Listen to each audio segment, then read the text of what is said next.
ಇಲ್ಲ ನೋಡಿ, ನಾನು ಕೂಡ ಅದನ್ನು ನೋಡಿ ಬಂದಿದ್ದೇವೆ, ನಮ್ಮ ಪಕ್ಷದಿಂದಲೂ ಹೋಗಿ ಬಂದಿದ್ದೇವೆ. ಬಿಡದಿ ಟೌನ್ಶಿಪ್ ಮಾಡೋದಿದೆಯಲ್ಲ, ಇದಕ್ಕಿಂತ ಕೆಟ್ಟದ್ದು ಬೇರೊಂದಿಲ್ಲ ಅಂತ ನಾನು ಹೇಳಲಿಕ್ಕೆ ಬಯಸ್ತೇನೆ. ಯಾಕೆ ಅಂತಂದರೆ, ಆ ಭೂಮಿಯನ್ನು ನೋಡಿದರೆ ಅಂಥ ಫಲವತ್ತಾದ ನೀರಾವರಿ ಪ್ರದೇಶಗಳು, ಅಲ್ಲಿ ದನಕರುಗಳು ಇವತ್ತು ಡೈರಿಗಳು ನಡೆಸ್ತಾ ಇರ್ತಕ್ಕಂಥವ್ರು, ಲಕ್ಷಾಂತರ ಮರಗಳು ನಾಶ ಆಗುತ್ತೆ, ಪರಿಸರಕ್ಕೆ ಹಾನಿ ಆಗುತ್ತೆ. ಇದೆಲ್ಲವನ್ನು ನೋಡಿದರೆ ಖಂಡಿತ ಅದು ಮಾಡಬಾರ್ದು. ನಾನು ಆವತ್ತು ಕೂಡ ಹೇಳಿದ್ದೇನಲ್ಲ, ಬಾಗೇಪಲ್ಲಿ ಕಡೆ ಬನ್ನಿ, 20 ಅಲ್ಲ 50,000 ಎಕರೆ ಜಾಗ ತಗೊಳ್ಳಿ, ಮಾಡಿ. ಅಲ್ಲಿ ಕೃಷ್ಣಾ ನದಿ ನೀರು ಬರಬೇಕಲ್ಲ, ನಮ್ಮ ಶೇರ್ ಇದೆಯಲ್ಲ, ತಗೊಳ್ಳಿ. ಅಲ್ಲಿಗೆಲ್ಲ ಪೈಪ್ಲೈನ್ ಹಾಕಿ ಕೊಡಿ, ನೀರು ಕೊಡಿ ಜನರಿಗೆ. ಎತ್ತಿನ ಹೊಳೆ ಹೇಗೋ ಬರ್ತಾ ಇದೆಯಲ್ಲ, ಆ ನೀರನ್ನ ಕೊಡಿ. ಅಲ್ಲಿ ಟೌನ್ಶಿಪ್ಗಳಲ್ಲಿ ಮಾಡ್ರಿ. ಯಾಕೆ ಅಂತಂದರೆ ಅದು ತುಂಬ ಫಲವತ್ತಾದ ಭೂಮಿಗಳಲ್ಲ, ಅಲ್ಲೂ ಕಲ್ಲು ಮಿಶ್ರಿತ ಇರೋ ಕಾರಣದಿಂದ ವ್ಯವಸಾಯಕ್ಕೆ ಅಷ್ಟು ಯೋಗ್ಯವಾಗಿಲ್ಲ. ಆದರೆ ಮನೆ ಕಟ್ಟಲಿಕ್ಕೇನು, ಬೇಕಾದ್ರೆ ಚೆನ್ನಾಗಿ ಮಾಡ್ಬೋದು, ರಸ್ತೆಗಳು ಮಾಡಿದರೆ ಆಯಿತು. ನೀವು ಹೆಂಗೂ ಟೌನ್ಶಿಪ್ ಮಾಡ್ತೀರಿ, ಮಾಡಿ. ಅಲ್ಲಿ ಯಾರಿಗೂ ಅನ್ಯಾಯ ಆಗೋದಿಲ್ಲ. ಆ ಜನರು ನೋಡಿ, 50-60 ಕಿಲೋಮೀಟ್ರಲ್ಲಿ ಇರ್ತಕ್ಕಂಥ ಜನರು ಇವತ್ತಿಗೂ ಕೂಲಿ ಮಾಡಿ ಬದುಕಬೇಕಲ್ಲಿ, ಬೇರೆ ಏನು ಇದೇ ಇಲ್ಲ. ಅಂಥವ್ರಿಗೆ ನೀವು ಇದನ್ನು ಟೌನ್ಶಿಪ್ ಆ ಕಡೆ ಮಾಡೋದ್ರಿಂದ ಅವರ ಭೂಮಿಗೂ ಬೆಲೆ ಬರುತ್ತೆ, ಅಲ್ಲಿನ ಜನರಿಗೂ ಕೂಡ ಕೆಲಸಗಳು ಅದು ಎಲ್ಲ ಸಿಗುತ್ತೆ. ಈ ಕಾರಣದಿಂದ ಆ ಕಡೆ ಬನ್ನಿ. ಇಂಥ ಫಲವತ್ತಾದ ಜಮೀನುಗಳನ್ನು ಯಾಕೆ ತಗೋತೀರಿ ನೀವು? ಅಂದರೆ ಇದರಿಂದನೇ ನೀವು ಇಲ್ಲೇ ದುಡ್ಡು ಮಾಡಿ ರಾಹುಲ್ ಗಾಂಧಿಯನ್ನು ಪ್ರಧಾನಮಂತ್ರಿ ಮಾಡೋಕ್ಕಾಗತ್ತಾ? ನೀವು ಎಷ್ಟು ಮಾಡಿದ್ರೂ ಕರ್ನಾಟಕದಿಂದನೇ ಮಾಡಬೇಕು, ಪ್ರಧಾನಮಂತ್ರಿ ಮಾಡಿಬಿಡ್ಬೇಕು ಅಂತ ಮಾಡಕ್ಕೆ ಹೋಗ್ತೀರಿ. ಆಗತ್ತಾ? ಅವ್ರು ಯಾವತ್ತೂ ಏನೂ ಆಗೋದಿಲ್ಲ. ಸುಮ್ಮನೆ ಯಾಕೆ ನಮ್ಮ ರೈತರನ್ನು ಹಾಳು ಮಾಡಿ. ನೋಡಿ, ಎಲ್ಲಿ ಹೋದರೂ ಬೆಂಗಳೂರಿಗೆ ಹತ್ತಿರದಲ್ಲೇ ಮಾಡಬೇಕು ಅವರು. ಯಾಕೆ ಅಂತಂದರೆ ಬೆಲೆ ಇರ್ತಕ್ಕಂಥದ್ದು ಇಲ್ಲೇ ತಾನೆ.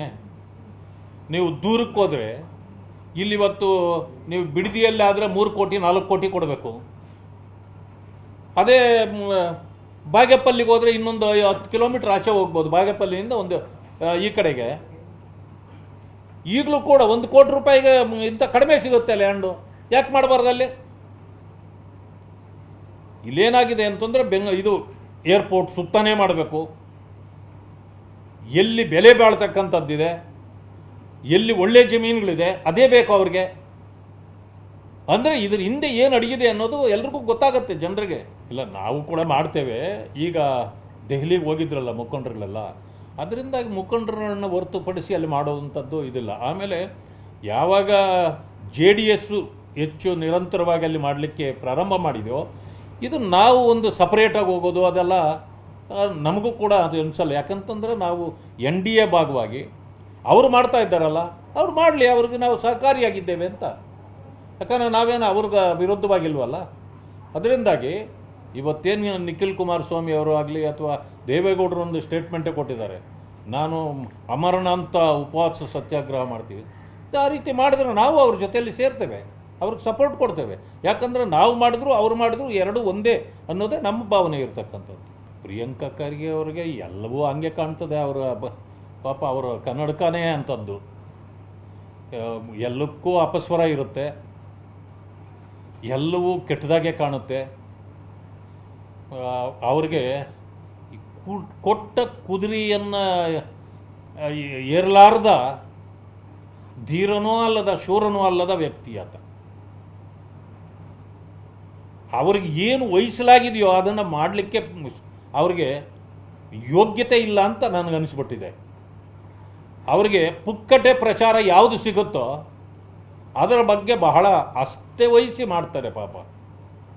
ಅವರಿಗೆ ದಿನಾ ಪತ್ರಿಕೆಯಲ್ಲಿರಬೇಕು. ಆಮೇಲೆ ಇನ್ನೊಂದು ನೋಡಿರಬೇಕು, ನೀವೆಲ್ಲ ಗಮನಿಸ್ಬೋದು, ಈಗಾಗಿರೋದು 14 ಜನ ಮುಖ್ಯಮಂತ್ರಿಗಳು ಸೇರಿ 14 ಮಂತ್ರಿಗಳಿದ್ದಾರೆ. ಎಲ್ಲರ ಮಂತ್ರಿಗಿರಿ ಕೆಲಸ ಅವರೇ ಮಾಡ್ತಾರೆ. ಯಾವುದೇ ಸಮಸ್ಯೆ ಬಂದರೆ ಅವರೇ ಹೇಳ್ತಾರೆ. ಇದರಲ್ಲಿ ಏನಿದೆ? ಅವ್ರಿಗೇನು ಸಮಸ್ಯೆ? ಈಗ ED ಅನ್ನೋದು, it is a department to look into the matters which concern with that. ಅಂದಮೇಲೆ ಆ ಕೆಲಸ ಅವ್ರು ಮಾಡಬಾರ್ದು ಅಂತ ಇವರ ಉದ್ದೇಶ. CBI ಬಗ್ಗೆ ಮಾತಾಡ್ತಾರೆ. CBI ಆ ಕೆಲಸ, ಆ CBI ಕೆಲಸ CBI ಮಾಡಬಾರ್ದು ಅನ್ನೋದು ಇವ್ರ ಉದ್ದೇಶನ. ಲೋಕಾಯುಕ್ತ ಏನಕ್ಕಿದೆ? ಅವ್ರ ಕೆಲಸ ಅವ್ರು ಮಾಡಬೇಕಲ್ವಾ? ಹಾಗಿದ್ರೆ ಲೋಕಾಯುಕ್ತ ಯಾರನ್ನಾದ್ರೂ ರೈಡ್ ಮಾಡಿದಾಗ ಯಾಕೆ ಮಾಡಿದ್ರು ಅಂತ ಕೇಳ್ತೀರಾ ನೀವು? ಇದು ಒಂದು ರೀತಿ ಏನಂತಂದರೆ, ಕೆಲವು ಮಾತುಗಳನ್ನು ನಾವು ಆಡಬಾರ್ದು. ಸೊ ಇದು ಒಂದು ಸಾರಿ ಅವ್ರ ನಡವಳಿಕೆ ನಮ್ಮನ್ನು ಅಂಥ ಮಾತುಗಳು ಆಡಲಿಕ್ಕೆ ಪ್ರೇರೇಪಣೆ ಕೊಟ್ಬಿಡ್ತವೆ. ಆದರೂ ನಾವು ಯಾವುದನ್ನು ಇದು ಮಾಡೋ ಅವ್ರ ಬಗ್ಗೆ ಮಾತಾಡೋದು ಬೇಡ. ಕೇವಲ ಪ್ರಚಾರಕ್ಕಾಗಿ ಇಂಥ ಕೆಟ್ಟ ರೀತಿಯಲ್ಲಿ ನಡ್ಕೊಳ್ಳೋದನ್ನು ಬಿಟ್ಟು ಇವತ್ತೇನು ಗೃಹ ಸಚಿವರನ್ನಾಗಿ ತಮಗೆ ಮಾಡಿದ್ದಾರೆ, ಮಾತಾಡಿ, ಅದರ ಬಗ್ಗೆ ಮಾತಾಡಿ. ಎಲ್ಲೆಲ್ಲಿ ಸಮಸ್ಯೆ ಇದೆ, ಎಲ್ಲೆಲ್ಲಿ ಅತ್ಯಾಚಾರಗಳಾಗಿದೆ, ಡ್ರಗ್ಸ್ ಪೆಡ್ಲರ್ಸು ಆರಾಮಾಗಿ ಸುತ್ತಾಡ್ತಿದ್ದಾರೆ, ಜೈಲುಗಳಲ್ಲಿ ಇವತ್ತು ಏನೇನು ಸಮಸ್ಯೆಗಳಿದೆ ಒಂದೊಂದಾಗಿ ಹೊರಗಡೆ ಬರ್ತಿವೆ.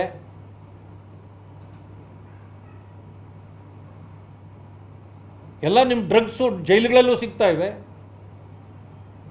ಎಲ್ಲ ಮನೆ ಊಟ ಜೈಲುಗಳಲ್ಲಿ ಆರಾಮಾಗಿ ಹೋಗಿ ಸೇರ್ತಾ ಇವೆ. ಮೊಬೈಲ್ಗಳಲ್ಲಿ ಆನ್ಲೈನಲ್ಲಿ ಎಲ್ಲ ಇವೆ. ಅಲ್ಲಿ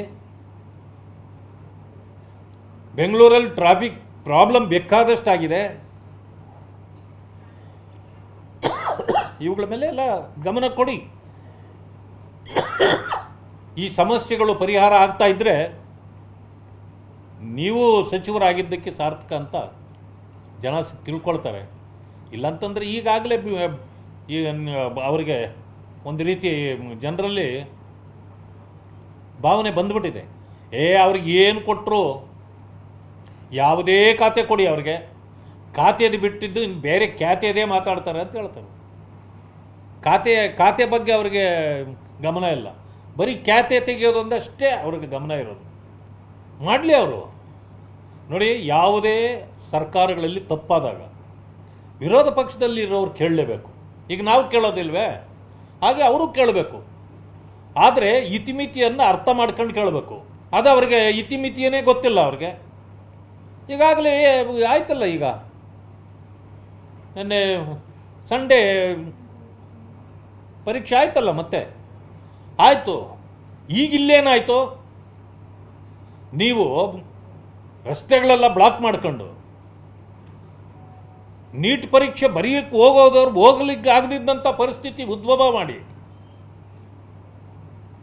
ಡಿಪೆಂಡ್ ಬೇರೆ ಮಾಡ್ತಾರೆ, ನಾಚಿಕೆ ಆಗದವರು. ಈ ಕಾಂಗ್ರೆಸ್ನವ್ರಿಗೆ ನಾಚಿಕೆ ಇದೆಯಾ?